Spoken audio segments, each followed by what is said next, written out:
નમસ્કાર મિત્રો મિત્રો મિત્રો આ સવારે મારે એક મિત્ર હતો, એનો ફોન આવ્યો.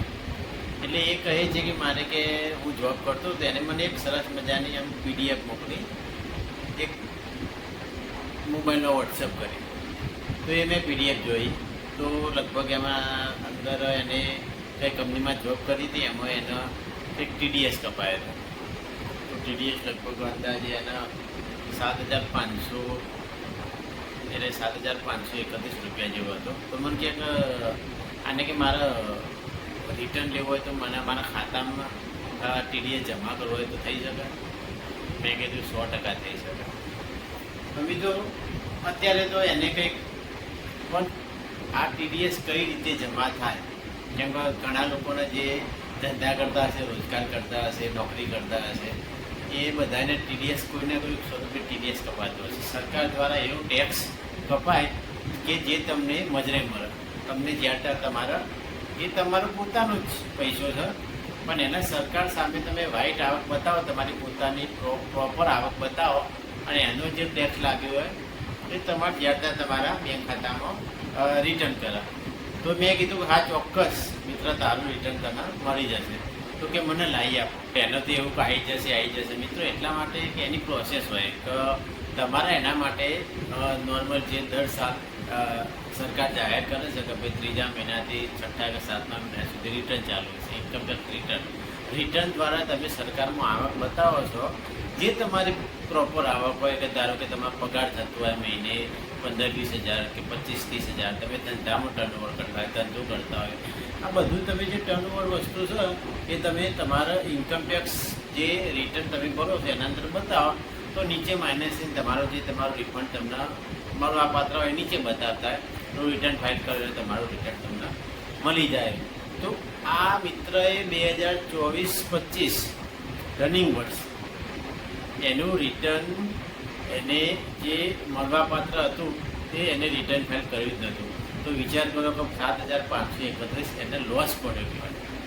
એને નહીં મળે. કેમ? એને એકચ્યુઅલ ટાઈમે એનું રિટર્ન ફાઇલ કર્યું નહીં.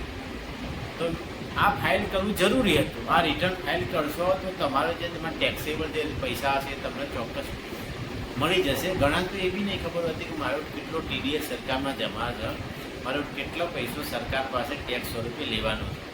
તો મિત્રો આના માટે તમારે દર સાલ રિટર્ન ફાઇલ કરો તો તમને જે તમારો જે રિટર્ન ફાઇલ કરતા ઇન્કમ ટેક્સ જે આપણે અલગ અલગ જગ્યાએ રિટર્ન ફાઇલ કામમાં આવે છે, એના રિટર્ન ફાઇલ કરતાં તમને તમારો જે ટીડીએસ સ્વરૂપે જે ટેક્સ હોય તમને રિટર્ન મળી જાય. મિત્રો ખાસ તો 2024-25નું જે રિટર્ન હોય, જે તે તમારો ટેક્સ જે તમને મળવાપાત્ર હોય ટીડીએસ, એ દર સાલ રિટર્ન કરી દેવું પડે. એટલે તમારો જે ચોક્કસ પૈસો હોય તમને મળી જાય.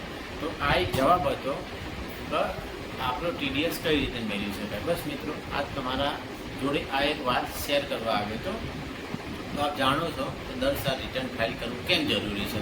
કે પોતાનું સરકાર પાસે પોતાનો જે ટેક્સ સરકાર પાસે જમા હોય એ તમારો પોતાનો પૈસો છે, અને એ તમારો વ્હાઇટ પૈસો જે બતાવશો તમે, તમારો પોતાનો જે એકચ્યુઅલ રિટર્ન ફાઇલ કરશો, તમારો ટીડીએસ તમને પાછો મળી જશે. બસ આ જ પછી તે વર્ષમાં તમારે રિટર્ન ફાઇલ કરી દેવું એટલે તમારો ટીડીએસ તમને પાછો મળી જાય. પછી એની તારીખ પૂરી થયા પછી એ ફક્ત રિટર્ન ફાઇલ થાય છે, એ ટીડીએસ તમારો તમને પાછો મળવાપાત્ર નથી હોતો. એટલે ચોક્કસ એનો સમયગાળો હોય, એ સમયગાળા દરમિયાન જ એનું રિટર્ન ફાઇલ કરો, જેથી તમારો એકચ્યુઅલ ટીડીએસ તમને મળી જાય. ઘણા મોટા બિઝનેસમેનો હોય એને તો ઘણો બધો પૈસો જે ટેક્સ સ્વરૂપે સરકાર પાસે જમા હોય છે, તો પોતે રિટર્ન ફાઇલ કરતા હોય છે.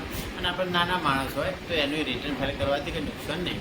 રિટર્ન ફાઇલ કરવાથી એક તો આપણને ઘણી બધી જરૂરિયાત આપણી પૂરી થાય કે કોઈ વસ્તુમાં આપણે રિટર્ન ફાઇલ કરેલું હોય તો હોમ લોન લેવી તો સરળતાથી મળી જાય, કોઈ પર્સનલ લોન લેવી તો સરળતાથી મળી જાય, કોઈ બિઝનેસ કરવો હોય તો તમારી ઇન્કમ બતાવે છે. અને ઘણી જગ્યાએ તો રિટર્ન એટલા કામમાં આવે છે કે તમારે કોઈ સરકારી સહાય લેવી હોય, એક સમય તમારો કોઈ આવકનો સ્ત્રોત ના હોય, કોઈ આવકનો દસ્તાવેજ ના હોય, તો રિટર્ન ફાઇલ મૂકશો તો તમારું સારું એવું કામ થઈ જાય. અને ઓનલાઈન ઘણી સ્કીમોના ફોર્મ ભરતા તમને રિટર્ન એક આવક તરીકેનું કામ કરે છે. રિટર્નનો મતલબ કે આપણી ચોખ્ખી વાર્ષિક આવક. આ આવકનો ચોક્કસ અનુમાન, ધારો કે કોઈ બી માણસ કમાતો હોય એ ગુણ્યા 12, એટલે ચોક્કસ મહિનાની આવક ગુણ્યા 12, એટલે ઇઝ ઇક્વલ ટુ તમારું ચોક્કસ જે ટોટલ તમારી ઇન્કમ બસ એ જ ઇન્કમ એમાં અપડેટ કરવાની હોય છે. એના સિવાય તમારા વધારાના કોઈ સાઈડમાં તમે કામ કરતા હોય, કોઈ બીજા આવકના સ્ત્રોતો હોય તો એ બી અંદર એડ કરી શકાય. એડ કરતાં જે ટોટલ તમારી ઇન્કમ થાય એમાંથી તમારું જે TDS જે કપાયું હોય એ તમને ત્યાં રિટર્ન ફાઇલ કરતો પાછો મળી જાય. બસ આ જ માહિતી તમારા સાથે શેર કરવા આવ્યો હતો. બસ આ જ એક વાત હતી મિત્રો. ચલો બસ અસ્તુ, આપનો દિવસ શુભ રહે.